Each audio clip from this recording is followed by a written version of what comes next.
سلام و درود خدمت تک تک شما خوبان. امیدوارم که حال همه‌تان عالی باشه.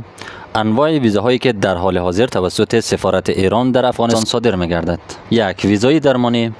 این ویزا برای افرادی که بیمار هستند و مدارک پزشکی معتبر دارند. این ویزا برای همون افراد صادر می شود. دوم، ویزای دیداری.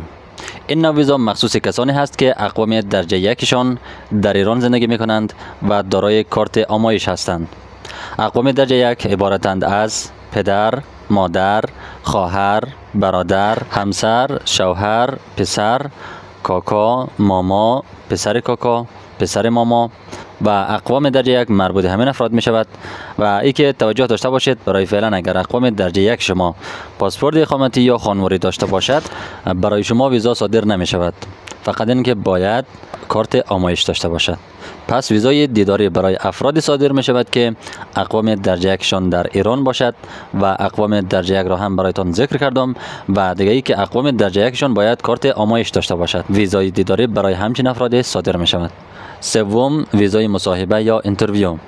این ویزا مخصوص افرادی است که برای انجام مصاحبه در سفارتخانه کشور ثالث در ایران وقت رسمی دارند. و چهارم، ویزای عبوری. این ویزا برای افرادی صادر می شود که قصد دارد از کشور ایران به کشور دیگری سفر کنند. پنجم، ویزای کاری.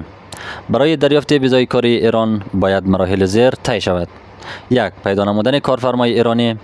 ابتدا یک فرد معتبر یا یک شرکت ایرانی را پیدا کنید که مایل باشد شما را استخدام کند. دوم، دریافت مجوز کار.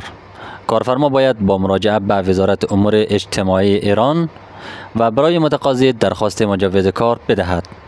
در این فرم مشخصات کامل متقاضی، مشخصات کارفرما، محل کار و نوع شغل ذکر می شود. سوم، درخواست ویزا از سفارت.